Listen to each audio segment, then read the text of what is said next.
Suprabhatam. Online class में आप सभी का हार्दिक स्वागत एवं अभिनंदन। हम पढ़ रहे थे समास।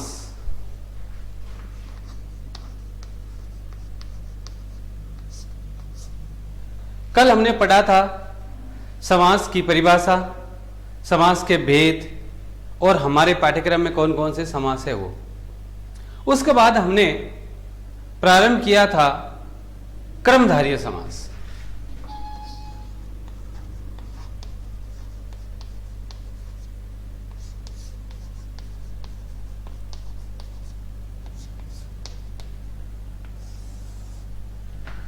जैसा कि आप जानते हो, हमने पढ़ा क्रमधारय समास के 3 भेद हैं, जिसमें पहला भेद विशेषण विशेष्य क्रमधारय समास हमने कल पढ़ा था।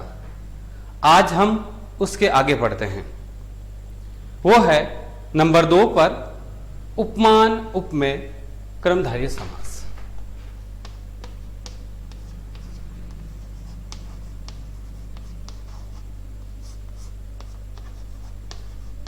उपमान उपमेय क्रमधारय समास।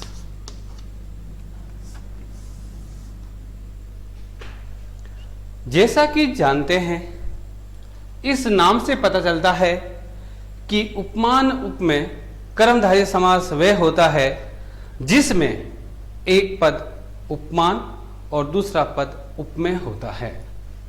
तो किसे कहते हैं उपमान और किसे कहते हैं उपमेय, इस बात का ज्ञान होना जरूरी है।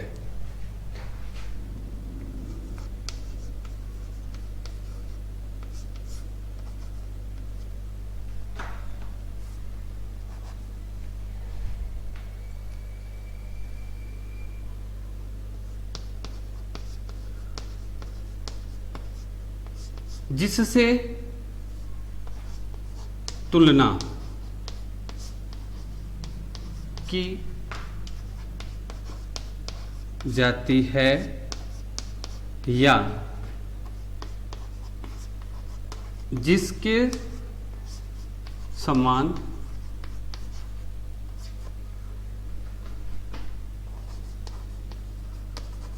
समझा जाता है।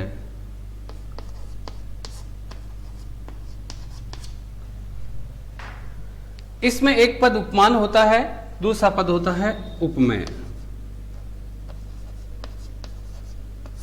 तो उपमेय कैसे कहते हैं? जिसकी तुलना की जाती है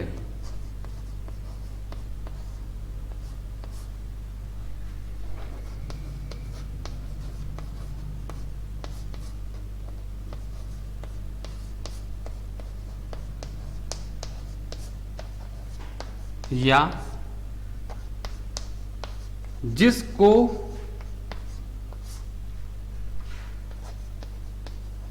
सम्मान माना जाता है।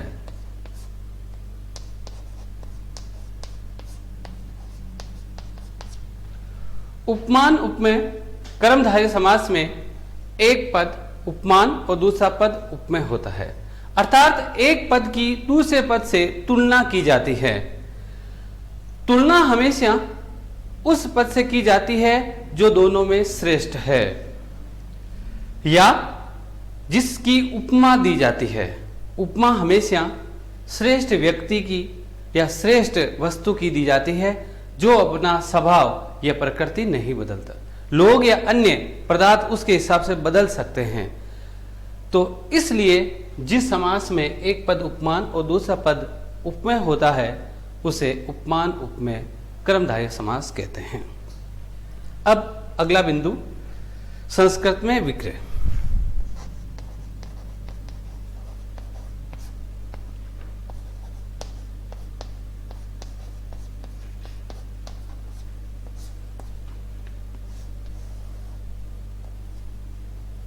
संस्कृत में विग्रह करते समय हमें इस बात का विशेष ध्यान रखना चाहिए कि इसमें जो 2 पद है उसमें उपमान कौन सा है। जो उपमान है अर्थात जिसकी उपमा दी जाती है, जो श्रेष्ठ है, जिससे तुलना की जाती है, उस पद के बाद इव अव्यय का प्रयोग किया जाता है।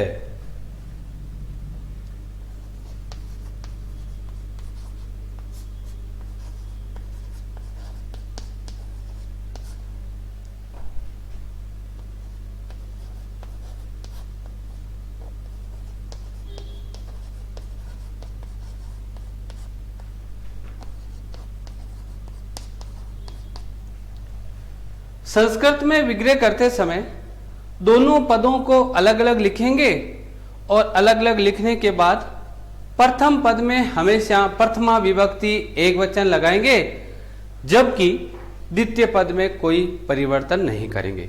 उसके बाद देखते हैं कि इसमें उपमान कौन है, उपमान यानी मुख्य कौन है जिससे किसी की तुलना की जाती है। अगर वो प्रथम पद है तो उस पद के बाद इव लगाएंगे, अर्थात दोनों पदों के बीच इव लगाएंगे। और कुछ उदाहरण ऐसे होते हैं जहां मुख्य पद अर्थात उपमान दूसरा पद होता है, वहां इव हमेशा दूसरे पद के बाद लगेगी। बस इतना ध्यान देना है। जैसे उदाहरण देखो,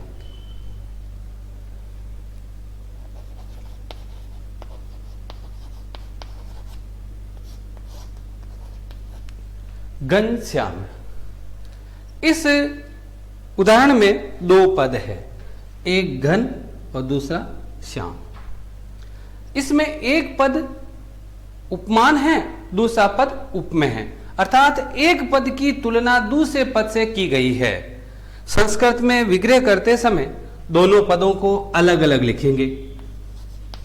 एक पद हो गया घन, दूसरा हो गया श्याम।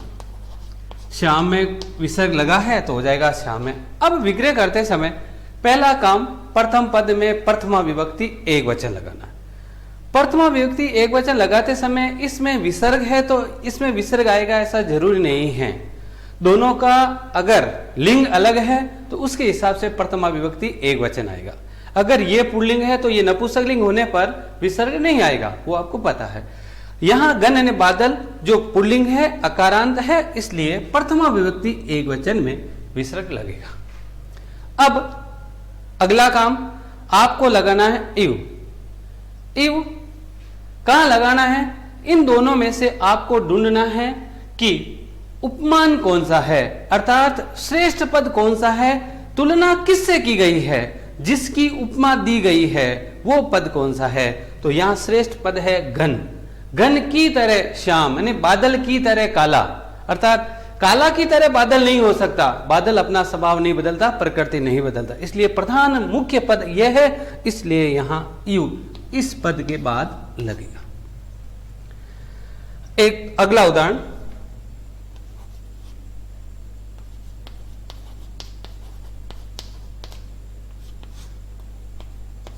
पुरुष नाग है। वही बात, एक पद की तुलना दूसरे पद से की गई है, इसलिए इसमें उपमान उपमेय कर्मधारय समास है। विग्रह करते समय दोनों पदों को अलग अलग लिखेंगे। तो एक पद हो गया पुरुष और दूसरा हो गया नाग है। प्रथम पद में प्रथमा विभक्ति एक वचन लगाएंगे तो अकारांत है, पुल्लिंग है, इसलिए लग जाएगा विसर्ग। अब लगाना है इव। इव लगाते समय अब आपको देखना है कि यहां तुलना किससे की गई है, उपमान कौन सा है, पुरुष है या नाग है। नाग की तरह पुरुष या पुरुष की तरह नाग। नाग पुरुष की तरह नहीं बदल सकता, पुरुष नाग की तरह बदलता है, अर्थात प्रधान या मुख्य पद यह है, उपमान यह है, इसलिए यहां इव इस पद के बाद लगेगा। यह तो था संस्कृत में विग्रह। अब हम पढ़ेंगे समास युक्त करना। अगर आप चाहो तो इसका स्क्रीनशॉट ले सकते हैं।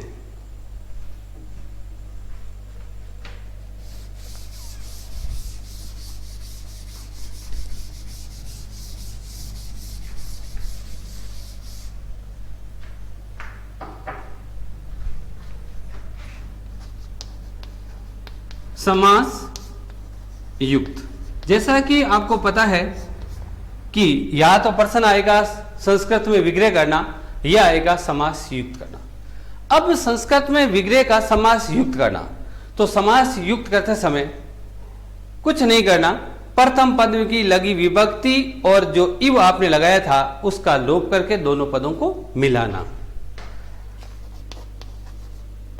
प्रथम पद की विभक्ति तथा इव का लोप करना और दोनों पदों को मिला देना, बस इतना ही काम है। अब देखो उदाहरण।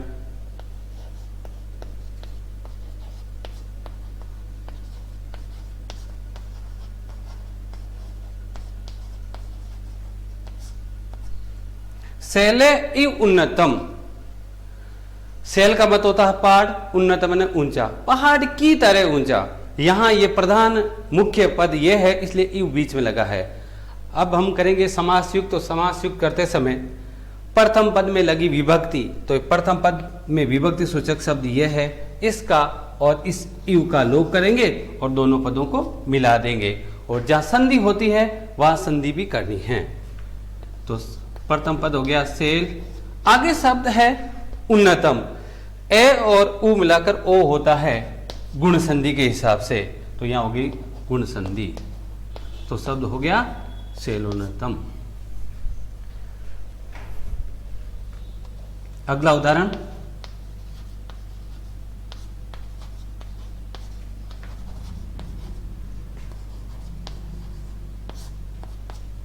दुग्धम इव धवलम। दूध की तरह सफेद। समास युक्त करते समय पहले पद में लगी विभक्ति और इव का लोप के दोनों पदों को मिलाना। तो प्रथम जो मूल पद है वो दुग्ध है, ये मकार है, वो विभक्ति सूचक शब्द है। इसका लोप करना और इस इव का लोप करना, दोनों पदों को मिला देना। यहां संधि का कार्य नहीं होगा, इसलिए बन जाएगा दुग्ध धवलम।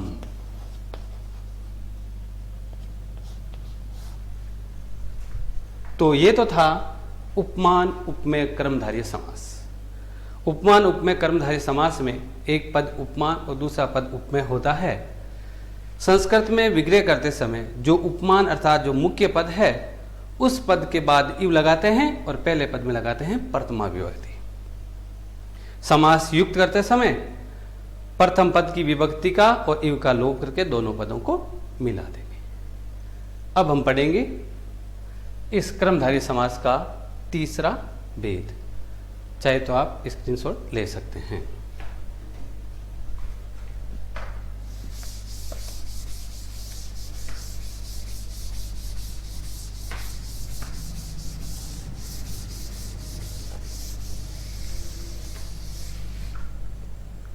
क्रमधारय समास का तीसरा और अंतिम भाग,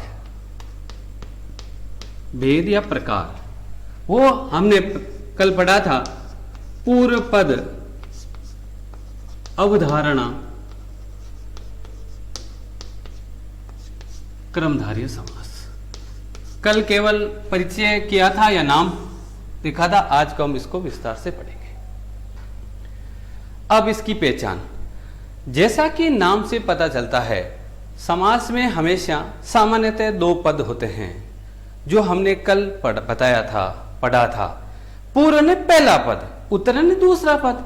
तो यहां है पूर्व पद, पूर्व पद ने पहला पद, क्या हो अवधारणा। तो अवधारणा किसे कहते हैं?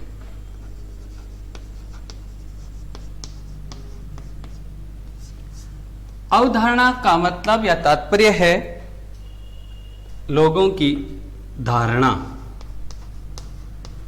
लोगों के विचार, लोगों की राय या लोगों के मत। लोग ऐसा मानते हैं, उसे बोलते हैं अवधारणा। तो जहां पहला पद अवधारणा हो, अर्थात जहां दूसरे पद को पहला समझा जाता है, पहला पद होता नहीं है परंतु लोग उसको मानते हैं, लोगों की धारणा होती है, लोगों की विचार होता है, वहां पूर्व पद अवधारणा क्रमधारय समास होता है। अब संस्कृत में विग्रह,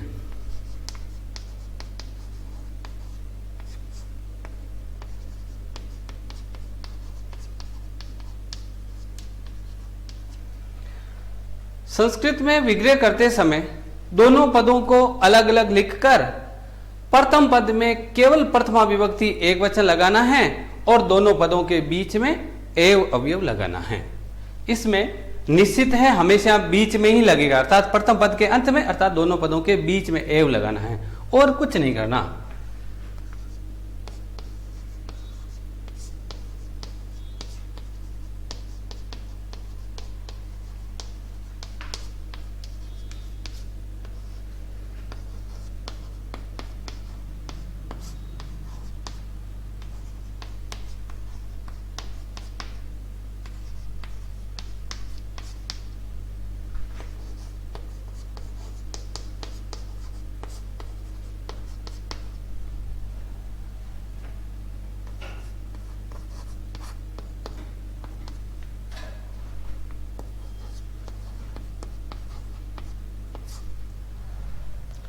अब उदाहरण देखें।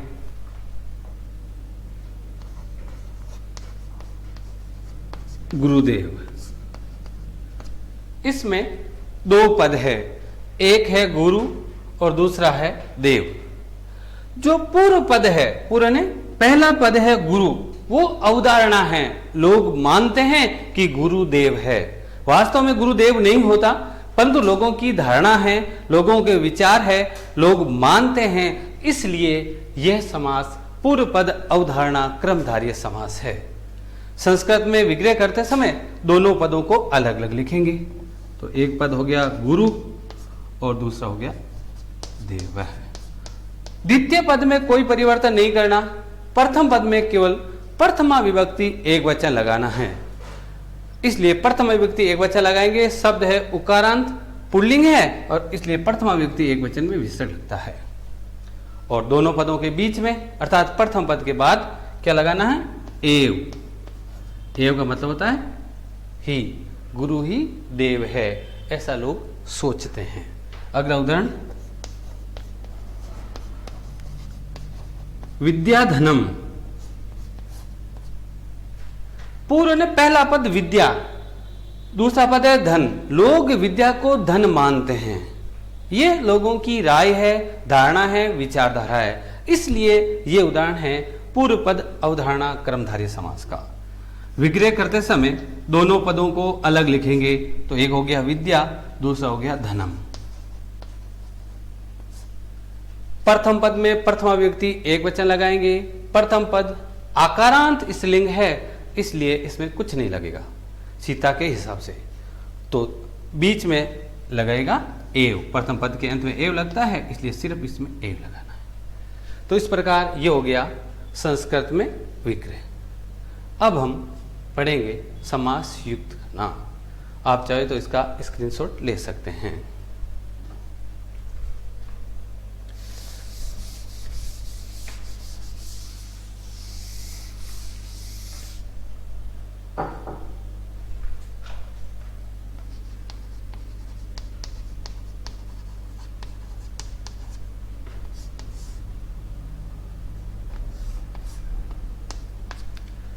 समास युक्त करते समय हमेशा वो कार्य करना है जो आप विग्रह करते समय किया था, उसका विपरीत यानी उल्टा। अभी आपने विग्रह करते समय प्रथम पद में प्रथम विभक्ति लगाई थी और एव लगाया था। अब इन दोनों का क्या करना है? लोप करना है। प्रथम पद की लगी विभक्ति और एव का लोप करके, लोप करने का तात्पर्य हटाकर दोनों पदों के को मिला देंगे।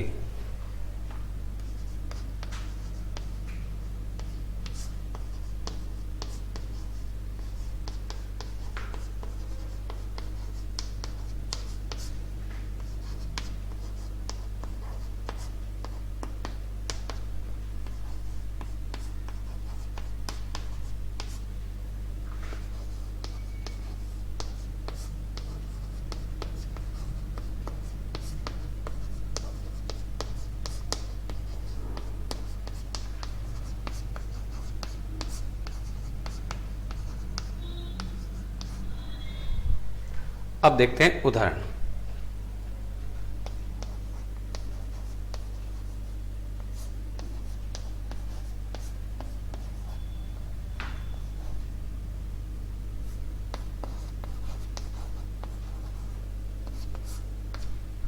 जलम एव जीवनम, जल ही जीवन है।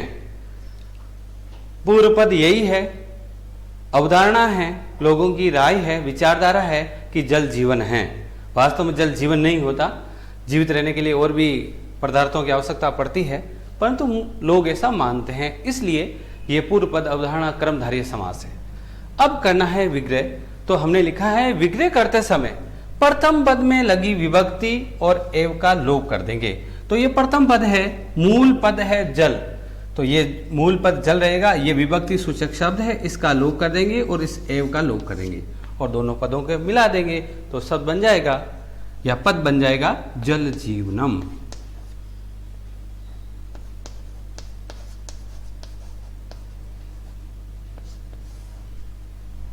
अगला उदाहरण,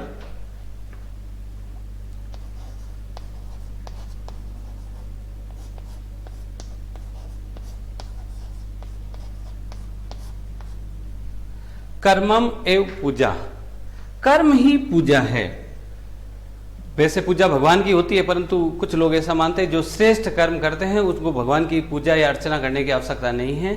इसलिए पूर्व पद, पहला पद अवधारणा है, लोगों की राय है, विचारधारा है, इसलिए ये उदाहरण भी इसी समास का है। विग्रह करते समय प्रथम पद की लगी विभक्ति वाला पद का और इस एव का लोप करेंगे और दोनों पदों को मिला देंगे तो पद बन जाएगा कर्म पूजा।